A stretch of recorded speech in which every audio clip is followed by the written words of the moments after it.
Hello friends, फिर से हम आपके लिए एक नई वीडियो लेकर आ गए हैं। एक्चुअली हम इस वीडियो में जो टॉपिक डिस्कस करने वाले हैं वो है आर्मी पब्लिक स्कूल्स के लिए वैकेंसीज। ठीक है फ्रेंड्स, एक्चुअली हो सकता है कि आपने इस वैकेंसीज के जो नोटिफिकेशन है ऑलरेडी देख लिया हो, क्योंकि लेकिन आपने मेरे चैनल पर वैकेंसी का नोटिफिकेशन नहीं देखा है। तो मैं आपको इसके बारे में डिटेल्स थोड़ा बता देती हूँ। इस फॉर्म की जो स्टार्टिंग डेट थी वो थी 20 जुलाई। आपको 20 जुलाई से फॉर्म स्टार्ट हो गए थे और 10 अगस्त को ये फॉर्म जो है वो कंप्लीट हो जाएंगे। और फ्रेंड्स, इसके जो एग्जाम है वो आपका कंडक्ट होगा 30 सितंबर को। ठीक है, 30 सितंबर को या 1 अक्टूबर को, यानी कि आपके फॉर्म स्टार्ट हुए 20 जुलाई को, खत्म होंगे आपके फॉर्म भरना कंप्लीट जो प्रोसेस खत्म हो जाएगा आपका 10 अगस्त को। और इसका जो एग्जाम है वो आपका होगा सितंबर और अक्टूबर। ठीक है, 30 सितंबर एंड 1 अक्टूबर। ठीक है, तो फ्रेंड्स इसको हम डिस्कस कर लेते हैं। देखिए फ्रेंड्स, इसमें आपके तीनों चीजों के लिए वैकेंसी तो मैं आपको दिखा देती हूँ किस किस चीज के लिए आपके पास वैकेंसीज हैं। तो पीजीटी के लिए है, पीजीटी के लिए है और पीआरटी के लिए है। तो मैं आपको इनके क्वालिफिकेशन बताऊं तो पीजीटी के लिए जो क्वालिफिकेशन है वो है आपके पास ग्रेजुएशन, सॉरी पोस्ट ग्रेजुएशन होनी चाहिए और उसके साथ आपके पास प्रोफेशनल डिग्री के तौर पर बीएड होनी चाहिए। ठीक है, पीजीटी के लिए आपकी ग्रेजुएशन होनी चाहिए और प्रोफेशनल के साथ आपके पास बीएड होनी चाहिए। और पीआरटी के लिए आपके पास ग्रेजुएशन प्लस 50% एग्रीगेट परसेंट होनी चाहिए आपकी ग्रेजुएशन में। उसके बाद 2 ईयर डिप्लोमा, डीएलएड, बीएलएड और कैंडिडेट विद बीएड कैंडिडेट। लेकिन ये है कि वो अपना ब्रिज कोर्स कंप्लीट कर लेंगे, जो कि ऑलरेडी आपका हर चीज में एप्लीकेबल होता है अगर आप पीआरटी में फिल करते हैं तो। ठीक है, देखिए फ्रेंड्स, इसमें बीएलएड वाले कैंडिडेट भी शामिल हैं, जो 4 साल का आपका इंटीग्रेटेड कोर्स होता है, इसमें वो लोग शामिल। देखिए फ्रेंड्स, अब बात ये उठती है कि आखिर इस फॉर्म को अगर आप पीजीटी या पीजीटी के लिए अप्लाई करना चाहें तो ये बहुत ही बेहतर आपके पास मौका है। अगर आपके पास ग्रेजुएशन है या पोस्ट ग्रेजुएशन है, उसके साथ आपके पास प्रोफेशनल डिग्री जो है वो बीएड के तौर पर है। लेकिन अगर आप पीआरटी के लिए इसलिए एप्लीकेबल होना चाहिए तो आपके पास, देखिए आप सबको पता है, ग्रेजुएशन होनी चाहिए। उसके बाद 2 ईयर जो डिप्लोमा है आपके पास वो होना चाहिए और बीएलएड इंटीग्रेटेड कोर्स भी चलेगा और बीएड भी चलेगा। ठीक है फ्रेंड्स, तो इसमें क्या है कि आपके पास कोर्स में ना 50% होनी चाहिए। आपकी ग्रेजुएशन, पोस्ट ग्रेजुएशन, इन सब में आपके पास 50% होनी चाहिए। और आपकी जो ये है आपकी मिनिमम क्वालिफिकेशन, जो प्रोफेशनल क्वालिफिकेशन, उनमें भी आपकी जो परसेंटेज है वो 50% होने चाहिए, तभी आप इस फॉर्म को फिल करने के लिए एप्लीकेबल है। अब देखिए इसमें स्टार्स भी लगाए हैं वो मैं आपको बता देती हूँ। In addition to the minimum aggregate percentage mentioned in the table above, a candidate should have scored not less than the 50% marks in each of the subject in which they have graduate or postgraduate. Detailed mark sheet will be squared during the interview. A postgraduate with less than the 50% aggregate marks in a graduation can also be applied for the post of PGT.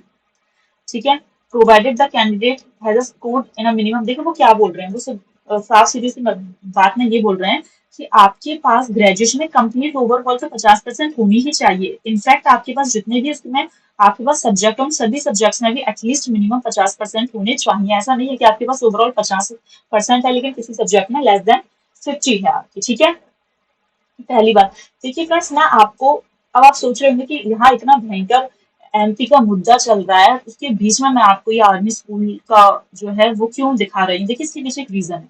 पहली बात ये कि आप अपनी जो job है उसको upgrade कर सकते हैं। ठीक है फ्रेंड्स, दूसरी बात ये है कि ये आर्मी पब्लिक स्कूल जो होते हैं ना वो ऑल ओवर इंडिया में होते हैं, लाइक केवी स्कूल। ठीक है, हर स्टेट में होते हैं। अपनी अपनी डिस्ट्रिक्ट जहां पर भी कैंटोनमेंट एरिया होता है, आप सभी को पता होगा कि कैंटोनमेंट एरिया मिलिट्री सेक्शन को, मिलिट्री एरियाज को कहते हैं। ठीक है, हर जगह हमारी फोर्स जो है वो बिखरी हुई है, चाहे किसी भी स्टेट में हो, किसी भी डिस्ट्रिक्ट में हो। अच्छे और जो बड़े डिस्ट्रिक्ट होते हैं उनमें हमेशा हमारी फोर्स आपको मिलेगी, चाहे आर्मी के बतौर हो, एयरफोर्स के हो या फिर नेवी के बतौर हो। ठीक है, आपको कैंटोनमेंट एरिया जो है वो अपने डिस्ट्रिक्ट में आराम से देखने के लिए मिल जाएगा। और आर्मी स्कूल्स के बारे में भी आपने सुना होगा। तो पहली बात तो आप अपनी जॉब को अपग्रेड कर सकते हैं, क्योंकि इनकी जो सैलरी है, पे स्केल है, वो बहुत ज्यादा अच्छी होती है। इसके बाद आपकी फैसिलिटीज भी बहुत ज्यादा अच्छी होती है। ठीक है, मैं इसका सिलेक्शन प्रोसीजर आपको बताती हूँ। देखिए बहुत ज्यादा टफ सिलेक्शन प्रोसीजर नहीं है। आपको लगता है कि आर्मी स्कूल और केवी स्कूल में सेलेक्ट होना बहुत ज्यादा टफ है, बट उतना टफ नहीं होता है। ठीक है, मैं आपको बताती हूँ और मैं आपको ये भी बताऊंगी कि एग्जाम कैसे क्वालिफाइड किया जाता है, क्योंकि मैंने इसको ऑलरेडी एग्जाम क्वालिफाइड कर रखा है, इंटरव्यू फेस कर रखा है, कॉन्ट्रेक्चुअल बेसिस पर जॉब कर रखी है। तो मैं आपको इसमें बताऊंगी कि इतना ज्यादा टफ नहीं है, कैसे इंटरव्यू लिया जाता है, पूरी प्रोसेस हम इसको शॉर्ट में डिस्कस कर लेते हैं। ठीक है फ्रेंड, तो जिन लोगों का आपके एमपी टेट में चांसेस हैं वो लोग तो लगी रहे, चाहे आर टेट में चांसेस हैं, वो अपना जॉब भले ही सिक्योर कर ले, लेकिन अपनी जॉब को अपग्रेड करने के लिए या टीजीटी पीजीटी के फॉर्म भरने के लिए आप इसमें क्या है, अप्लाई कर सकते हैं।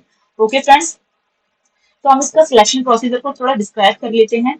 देखिए सबसे पहले आपको होता है ऑनलाइन स्क्रीनिंग टेस्ट। तो जो ओएसटी है, जो ऑनलाइन स्क्रीनिंग टेस्ट है, वो आपका होने वाला है कंडक्ट 30 को या 1 अक्टूबर को। तो आपके पास मिनिमम या मैक्सिमम कुछ भी कह लीजिए, आपके पास सफिशियंट टाइम है अपनी प्रिपरेशन करने के लिए। ऐसा नहीं है कि आप जिस जॉब में लगे आप उसी जॉब में तो नहीं लगे रहेंगे ना, वो तो अपने अकॉर्डिंग चलता है प्रोसीजर, लेकिन आपको कुछ ना कुछ अपनी चीज को अपग्रेड करने के लिए भी तो और कुछ ना कुछ ढूंढना पड़ेगा, क्योंकि आपके पास ये स्टेप के बतौर है आपको जो जॉब मिल रही है, लेकिन आप इसके आगे भी तो अपना अपग्रेड करना चाहेंगे अपने आप को। तो देखिए फ्रेंड्स, सबसे पहले इसका ऑनलाइन स्क्रीनिंग टेस्ट होता है। ये कंप्यूटर बेस्ड होता है, जो कि 30 सितंबर को होने वाला है, ये 1 अक्टूबर को होने वाला है। ठीक है, ये सेंट्रली कंडक्ट कराया जाता है, ऑनलाइन होता है, जो कि एक वो आर्मी अवेयरनेस एजेंसी के थ्रू कंडक्ट कराया जाता है, आर्मी पब्लिक स्कूल्स के। Those who appear in the examination will given a score card which shall be valid for life. ठीक है, जैसे मेरे पास जो मेरा स्कोर कार्ड है, वो क्योंकि मैं अब चाहूँ तो इसमें बैठ सकती हूँ, नहीं चाहूँ तो ना बैठूं, क्योंकि मेरे पास वो ऑलरेडी मैंने ले लिया था, 1-2 साल पहले ही मेरे पास वो आ गया था, क्योंकि मैंने उसका एग्जाम दे लिया था, तो मेरे पास वो ऑलरेडी स्कोर कार्ड है। Passing the online screen test is henceforth not mandatory for appearing for the interview. इन्होंने क्या बोला? Passing the online screen test is henceforth not mandatory for appearing for the interview. अब ऐसा नहीं है कि अगर सबके पास आपके पास पासिंग का एग्जाम जो है वो आ गया तो आपको इंटरव्यू के लिए तब सबको बुलाया जाएगा, ऐसा नहीं है। और इंटरव्यू के लिए उसी को मैंडेटरी, उसी को वैलिड पॉइंट रखा जाए कि आपके पास स्कोर कार्ड होना चाहिए, ये भी जरूरी नहीं है। ये ना अपनी अपनी एजेंसी, जो एजेंसी होती है, अपने अपने स्कूल के मैनेजमेंट के ऊपर डिपेंड करता है कि वो सिलेक्शन प्रोसीजर को कैसे बनाए। Computer proficiency, however, after selection with the post of a teacher, regular or a fixed term, the candidate must pass of the OST as per the detailed given rule. अब regular candidates और एक fixed term candidates, तो fix term candidates उनको कहा जाता है जो कि आपके कंटिन्यूअसली, मतलब एक तरीके से परमानेंट हो जाते हैं। रेगुलर कैंडिडेट जो कि कॉन्ट्रेक्चुअल बेसिस पे लेते हैं, with in 2 year of being appointed with minimum overall raw score of 50% marks. और उन्होंने बोला with in 1 year of being appointed, इधर 2 ईयर दिया है, उधर 1 ईयर दिया, being appointed minimum overall raw score of 40% marks. तो उन्होंने बोला है कि ऐसा भी हो सकता है, क्योंकि इन्होंने यहाँ पर लिखा passing the online screening test is henceforth not mandatory। उन्होंने बोला ये एक आपके पास एक अच्छी चीज है, वैलिड चीज है कि आपके पास ये स्कोर कार्ड है, लेकिन ये जरूरी नहीं है कि आपके पास हो। ठीक है, ये henceforth है, आपके पास प्लस पॉइंट है कि आपके पास ये कार्ड है, लेकिन ये जरूरी नहीं है कि आपके पास ये कार्ड हो। आप फिर भी इंटरव्यू में बैठ सकते हैं, लेकिन जरूरी क्या है कि अगर आप रेगुलर वैकेंसीज के लिए भरते हैं तो आपको ये 2 साल के अंदर लेना पड़ेगा, कम से कम 50% मार्क्स के साथ। और अगर आप बिना इसके इंटरव्यू में बैठते हैं फिक्स्ड टर्म के लिए, तो आपको ये 1 साल के अंदर आपको ये पास करना पड़ेगा 40% मार्क्स के साथ। तो समझ में आया? मतलब आप इस एग्जाम को देकर इसे क्वालिफाइड पहले ही कर ले, फिर आप इंटरव्यू में बैठें, तो आपके लिए फायदा है। अगर आपके पास ये एग्जाम नहीं है, आप क्वालिफाइड नहीं कर पा रहे हैं, तो आप पहले भी इंटरव्यू या कॉल में जा सकते हैं। उसके बाद आपको 2 साल के अंदर या 1 साल के अंदर 40-50% के साथ इसे क्वालिफाइड करना पड़ेगा। For candidate who have already qualified, देखा उसने क्या बोला, ऐसे कैंडिडेट जो ऑलरेडी क्वालिफाइड है online screening test में, the above candidate will not apply except for those who would apply on a fixed term for whom the 40% marks will be applied। तो उन्होंने बोला है कि लेकिन ऐसे स्टूडेंट जिसके पास ओएसटी पहले से ही क्वालिफाइड है, तो उनको एक्सेप्ट नहीं किया जाएगा। किसके लिए? जो फिक्स्ड टर्म जो कि 40% मार्क्स के लिए यहाँ पर दे रहे हैं। In addition of fresh candidate the following may be also appear for the online candidate.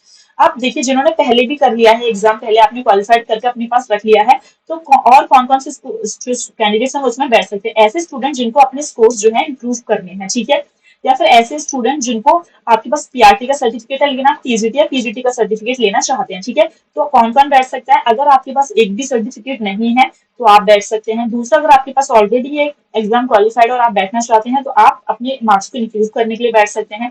या फिर तीसरा, अगर आपने पीआरटी का दे रखा, पीजीटी का नहीं दिया, टीजीटी का नहीं दिया, तो आप उनके लिए भी इसमें बैठ सकते हैं। उसके बाद इंटरव्यू प्रोसीजर है जो कि यहाँ पर लिखा हुआ है।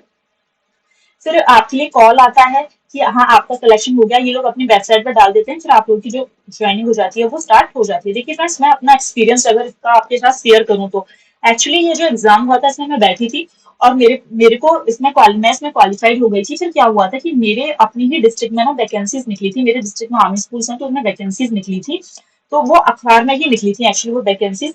तो मैंने उसके लिए अप्लाई किया था, तो उन्होंने हम लोगों को फिर बताया ऑनलाइन प्रोसेस, हम उसकी वेबसाइट पे रेगुलर बेसिस पे वॉच करते रहे, तो फिर हमें बताया कि इस तारीख को जो है इसके इंटरव्यूज हैं। आपने फॉर्म फिल कर दिया, ऑनलाइन जो वैकेंसीज निकली, तो आपने उसमें फॉर्म जो थे वो ऑनलाइन भी मांग सकते हैं, कभी कभार आपको प्रिंट करके फॉर्म भरकर आपको ऑफलाइन उस फॉर्म को जो होता है स्कूल में सबमिट कर आना होता है। तो मेरे टाइम क्या था कि हमने फॉर्म फिल किया, उसको हमने पूरा फिल करने के बाद, प्रिंट निकालने के बाद उसको ऑफलाइन फिल कर उसको फिर हम जिस स्कूल में हमने अप्लाई किया था उसमें हम सबमिट कर आए थे।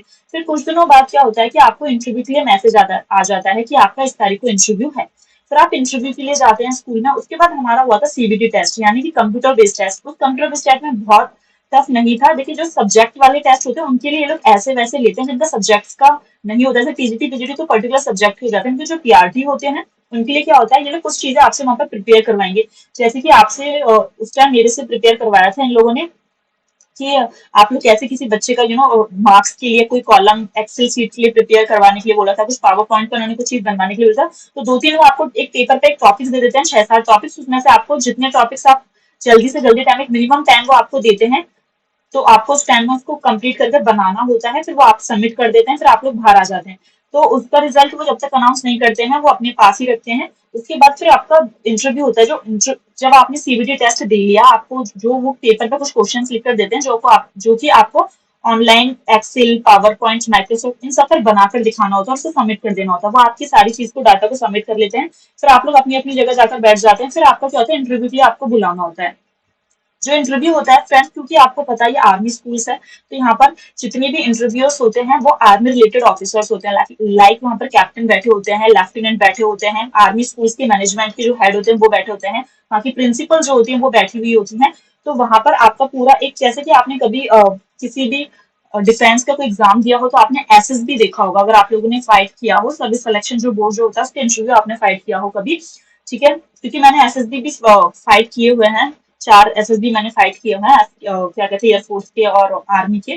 तो मेरे को इतना डर नहीं था जब मैं आर्मी के लिए देने गई, क्योंकि मेरे सामने वही सारी टीम बैठी हुई थी जो मेरे को वहां पर इंटरव्यू में मिली थी जब मैंने अपने फोर्स के लिए इंटरव्यू फाइट किए थे।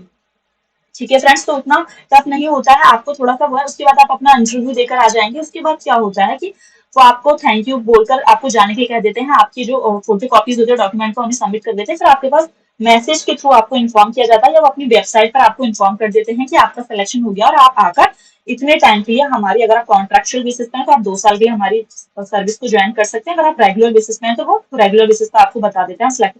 उन लोगों को ज्यादा फायदा हो जाता है इस चीज से जो कि ऑलरेडी जॉब कर रहे थे, क्योंकि हर स्कूल चाहता है कि उनको अपना कैंडिडेट मिल जाए, लेकिन आपको बाहर वाले बच्चों को भी वो लेते हैं, तो आप टेंशन ना ले। यही प्रोसीजर है। सबसे पहले आप लोग ऑनलाइन फॉर्म पर बैठे और एटलीस्ट बैठने की कोशिश करें, ठीक है। सिलेक्शन हो ना हो ये अदर एक दूसरी बात है, लेकिन आप लोग सर्टिफिकेट को ले लें इसकी को, ठीक है। देखिए इसमें लिखा भी, candidate who receive a letter of appointment for the post of teacher in any category are required to get a police verification certificate at earliest in no case later than the 30 days from the date of joining. Spouse of serving army, navy and air force personnel will get verification of their antecedent from the commanding officer। देखो अब अगर किसी की wife या husband है और वो इस फोर्स में सर्व कर रहा है, तो आप लोग अपने कमांडिंग ऑफिसर से भी अपना वेरिफिकेशन करा सकते हैं, ठीक है। अब अगर आपको इस चीज से रिलेटेड और जानकारी चाहिए तो आप मेरे को कमेंट बॉक्स में लिख सकते हैं, ठीक है। क्योंकि मैंने इसको ऑलरेडी एक्सपीरियंस लिया हुआ है, तो मैं आपको अच्छे से इसका एक्सपीरियंस शेयर कर सकती हूँ, ठीक है। और दूसरी बात ये कि मुझे पता है कि आप सभी लोग उस वेटिंग रिजल्ट का वेट कर रहे होंगे। तो फ्रेंड्स मैं उसको बहुत जल्दी अपलोड करूंगी, क्योंकि मैंने अभी देखा उसको, जब मैं इस वीडियो को बना रही थी तो उससे पहले ही मैंने इसको खोलकर देखा था। तो उसमें उस टाइम जो था तो 300 या 350 बच्चे होने में 25-26 बच्चों की कमी थी। तो जैसे ही वो मेरे पास कंप्लीट लिस्ट आएगी, डोंट वरी, मैं उसको अपलोड कर दूंगी। मैं सुबह अपलोड कर देती, लेकिन मेरी तबियत ठीक नहीं थी तो मैं उसे अपलोड नहीं कर पाई, क्योंकि अभी मेरे को डाटा मर्ज भी करना है। तो जितनी जल्दी होगी मैं उसे अपलोड कर दूंगी, डोंट वरी। और एक और इन्फॉर्मेशन मैं आपको साथ देना चाहती हूँ कि ये वाली न्यूज भी देखिए काफी हद तक वायरल हो रही है कि टीडब्ल्यूडी की जो पहली फर्स्ट काउंसलिंग की वैकेंसीज थी, ठीक है, 550 समथिंग जो है वो फिल नहीं हुई है फ्रेंड्स। तो हो सकता है कि वो जो वैकेंसी जो फर्स्ट काउंसलिंग में फिल नहीं हुई है, जिन बच्चों ने ज्वाइनिंग नहीं की, उनको वो आपको उठाकर दे दें। तो ऐसे कैंडिडेट जो कि जिनके पास साइंस नहीं है, उनको इससे फायदा हो जाएगा, क्योंकि 550 वैकेंसी बहुत होती है। तो पीडब्ल्यूडी उनको उठाकर फर्स्ट काउंसलिंग की जो बच गई आपको दे देती है, तो आपको डायरेक्टली इसका फायदा हो जाएगा, ठीक है। अभी भी कुछ कैंडिडेट्स को लिंक नहीं मिला है। तो फ्रेंड्स जो वीडियो मैंने अपलोड की थी, पिछली वीडियो जिस पर लिखा हुआ है कि ये पार्ट 2 है लैब टीचर्स की, ये डायरेक्टली उसके नीचे लिखा हुआ है लिंक, ब्लू कलर का लिंक है, उसमें लिखा हुआ है कि गूगल फॉर्म लिंक। तो आप जैसे ही अपने मोबाइल स्क्रीन पर मोर जो वर्ड आता है उस पर क्लिक करेंगे, मेरा डिस्क्रिप्शन खोलेंगे तो आपको ऊपर भी मिल जाएगा, आप जाकर अभी भी भर दीजिए, ठीक है। बाकी मैं उस डाटा को कलेक्ट कर लिस्ट विस्ट प्रिपेयर करने में ही लगी हुई हूँ। जैसे इनकी प्रिपेयर जाएगी मैं उसको अपलोड कर दूंगी, डोंट वरी, ठीक है। ये था आपका आर्मी स्कूल का। तो जो जो इंटरेस्टेड है देखिए कैंडिडेट, क्योंकि 10 तारीख इसकी लास्ट डेट है, तो आप लोग फिल कर दीजिए इसे अच्छी जॉब है, काफी फैसिलिटीज है, अच्छी पे स्केल है, सब कुछ बहुत अच्छा है, ठीक है। बाकी इसका नोटिफिकेशन है, आपको और कुछ इसके बारे में जानना हो तो आप लोग नोटिफिकेशन डाउनलोड कर कर जान सकते हैं, ठीक है। बाकी ऊपर ऊपर का मैंने आपको बता दिया कि आपको कैसे एग्जाम देना होता है। एग्जाम बहुत टफ नहीं आता है, इसमें आपको पेडागोजी के कुछ क्वेश्चन आएंगे, जीकेएस के कुछ क्वेश्चन आएंगे, ठीक है। बाकी आप सब्जेक्ट जो है डाउनलोड कर सकते हैं।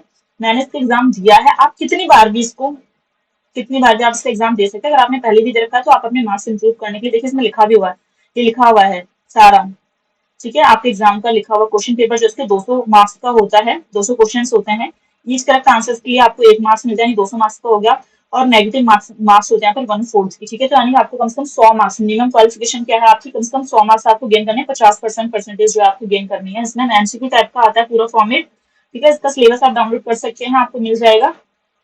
ओके फ्रेंड्स, अगर आपकी कोई फर्दर क्वेरीज हो तो आप हमें कमेंट कर सकते हैं। अगर आपको हमारी वीडियो पसंद आती है तो लाइक शेयर सब्सक्राइब करना ना भूलें। Thank you.